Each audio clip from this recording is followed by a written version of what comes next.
Thank you for this welcoming words. Thank you, dear colleagues, for hosting us for this conference in this wonderful place. Thank you to the audience for visiting our conference today.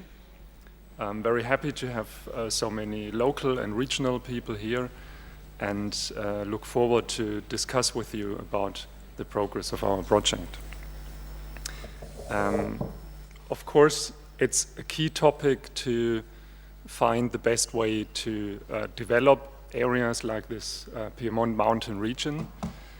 But another topic is, or related to this topic, is to deal with the workforce and with emigration and return migration issues.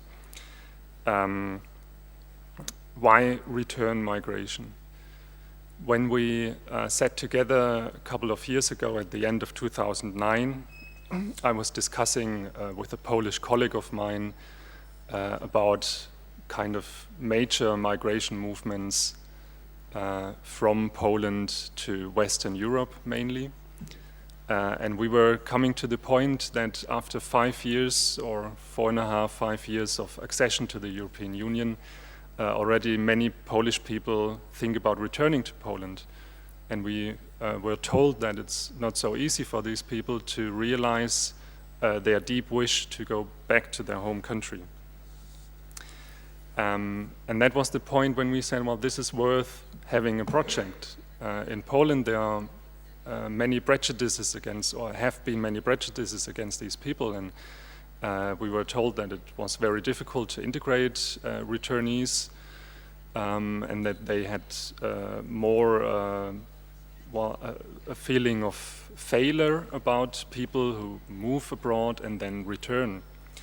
And our impression was, well, this can't be really true. And we thought about focusing a project on the potentials of returning migrants, because it was quite clear to us that when people leave their home region, they go somewhere else, they learn something else, they train new languages, and they will come back with potentials which could be used for regional development and which could be beneficial to local and regional companies. So instead of focusing on the emigration and the brain drain, like many other projects before our project, we wanted to focus on the potentials of return. We tried to look into the capacities that people learn when they go abroad, and we tried to look into ways how these capacities can be used for successful development back in their home region. And that's basically the key question. How can we make use of return migration? How can we make use of these potentials? How can we be more innovative in our regions by using the hundreds and thousands of returning migrants with their very specific capacity? How can we develop a kind of welcome culture, and how can we integrate these people? And of course, how can we offer jobs to them, which is still one of the main problems. I want to give you a very, very brief overview of return migration to Central Europe. I want to introduce our project to you, the Return Project, Regions Benefiting from Returning Migrants. We are running 1.5 years, nearly 2 years now, and we have done some analysis. We have started to implement first approaches to support returning migrants. You will have the exhibition opened in the coffee break, where you can see what all our partners are doing. And a basis for our work is the analysis of competences, of needs, of motives, of emigration and return migration. And I will give you a very brief summary on these issues. Talking about the background migration, or in particular return migration in the European Union, in 2004 or 2007 with Romania and Bulgaria, and in the following years the EU started to establish a European-wide labor market, an open labor market with free movement for jobs all across Europe.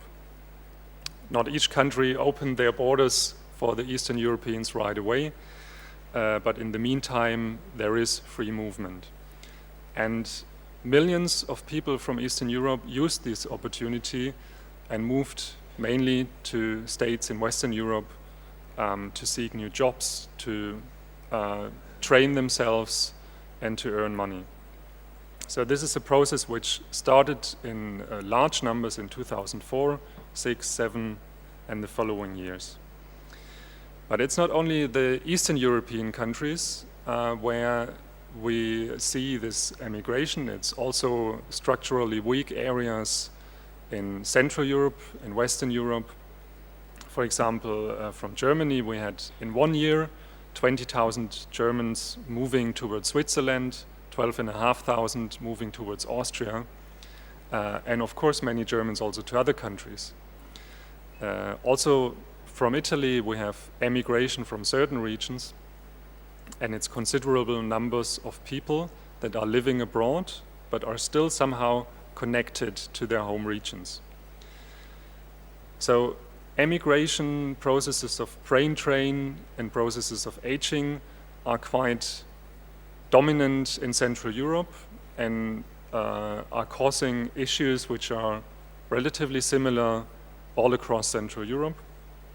And the key point is that up to 50% or even more of these emigrants are returning or moving further after only a couple of years. So after 5 years, quite many people return to their home region or go somewhere else. And this is the point where we can step in with our project. I've looked for the figures for Italy as well. Within the project, we produced online visualization platform showing migration trends in Central Europe. It's accessible via our website, and you can check key data about emigration and return migration for each country and each participating region in the project. And in Italy, we had among the incoming people, the immigrants, 8% Italians, Italian-born people. So there is a considerable amount of people coming back to Italy, and we want to bring this on the floor, this topic. I hope this is readable from the backside, yes. A key point is that we discovered that returnees are better educated than the average workforce. So we can say that returnees are relatively young and they are very, very well educated, and this is a very big potential for regional development. And it's true for Italy, and for all other countries we're working with. Our project has started in 2011, runs for 2 years in total, and is about has a budget of about 2 million euro. And we're working with 12 partners in 6 different countries and have pilot projects in 8 case study regions. In these case study regions, we're testing instruments to support return migration, and we're evaluating these instruments, and we're trying to give best practice experience also to be transferred to other regions in Europe, other regions in Italy, and abroad as well. The issue is, or the problem is, that there is a general lack of data. We don't really know much about the needs of returning migrants. We don't really know much about the competences of returning migrants. We just know there are some potentials.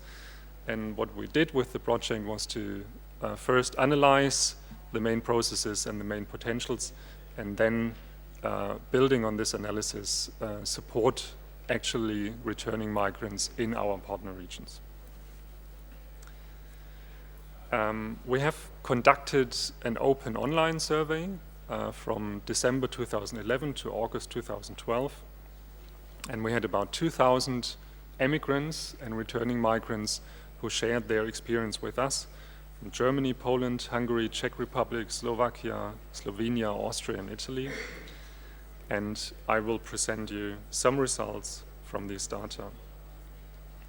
If we look for emigration processes, we can basically see across all participating countries that the general main motivation to leave a country is very much related to career opportunities and to better income.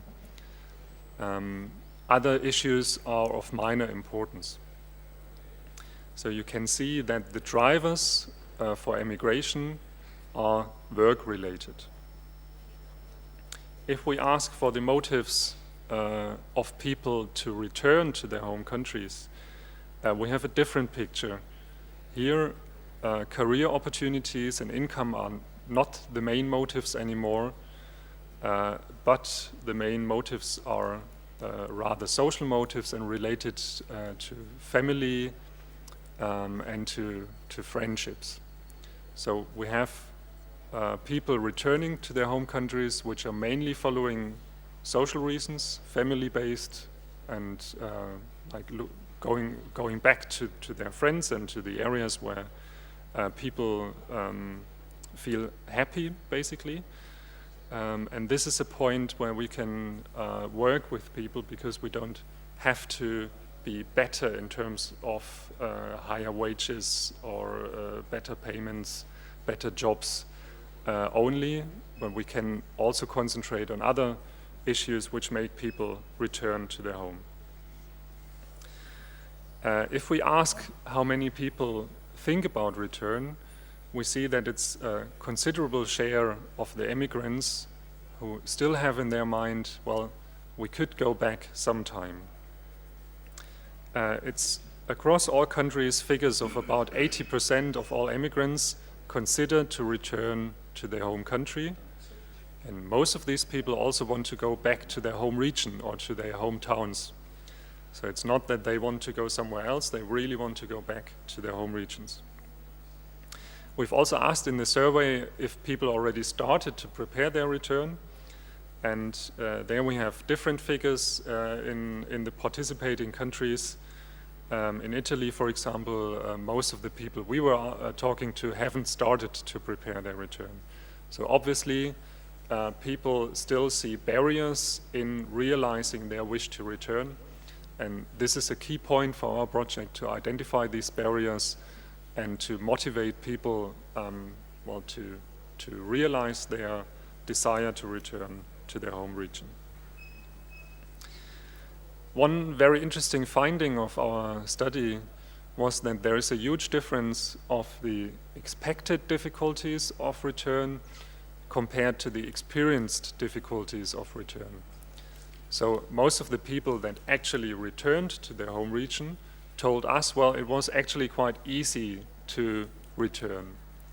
But the people who are still abroad, the immigrants, they have kind of big fears and they think it's a very big issue to return. And this is one point where we can demonstrate to immigrants that consider return that it's actually can be quite easy to realize their ideas and move back to their home countries and home regions.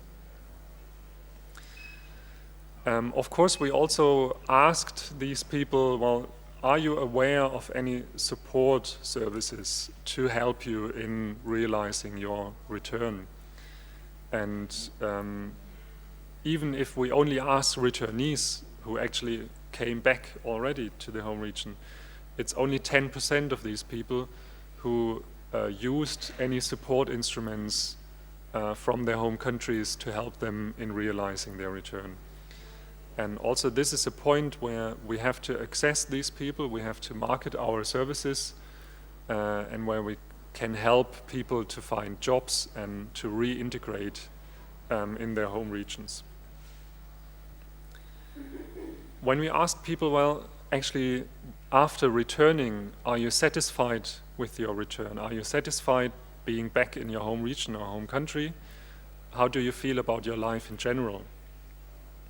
We've got a mixed picture, and in some countries we can see from these figures that returnees still have to struggle with their life being back in their home country, and where the conditions to work and to live seem to be quite poor, and the difference to the conditions to work and to live abroad is just too big, as that people wouldn't feel this big difference and wouldn't be dissatisfied with being back home.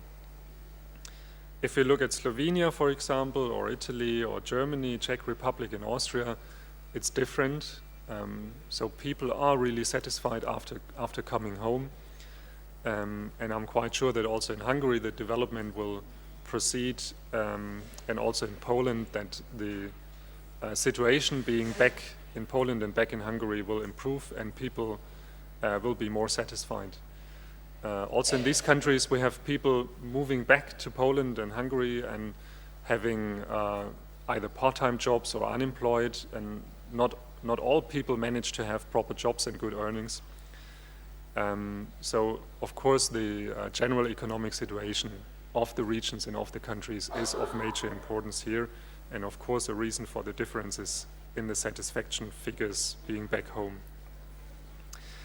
Let me finalize with a summary of the main findings we had so far. If we look at migration motives for emigrants and for returnees, we can state that for the emigration, it's mainly work-related reasons that drive people abroad. For the return migration, it's mainly private reasons. It's reasons related to social issues, to family, to friends. For staying abroad, so of course there are people who will probably never come back, and for those people it's a mix of both. It's private reasons and work reasons. Maybe people have found partners, have built houses, have really built new roots in another region, and it's very difficult to get this share of people back to the home country. When we look at factors that inhibit the return decision, we have realized that there is a big fear of return, which is not always justified. Of course, some people have problems, but in general, the return is rather easy to realize, and we have to take this fear of return from the emigrants. In some regions, we have difficult labor markets, difficult job situations, and difficulties to find proper employment. The only thing we can do is to market the existing opportunities, and to, in particular, maybe help people who want to establish a business when they return after being abroad. So how can we support return migration? Under which conditions can we support returnees? What kind of support is needed? There are many of things we can do, but not everything is beneficial to the returnees. And actually, who has an interest in supporting return migration? Do the politicians have an interest in supporting return? Are they ready to give support to initiatives which are set up to support return migrations? Would businesses take their share in supporting such initiatives? Would they be involved? Can we make them active parts of our initiatives? These are the questions that we want to discuss with you today.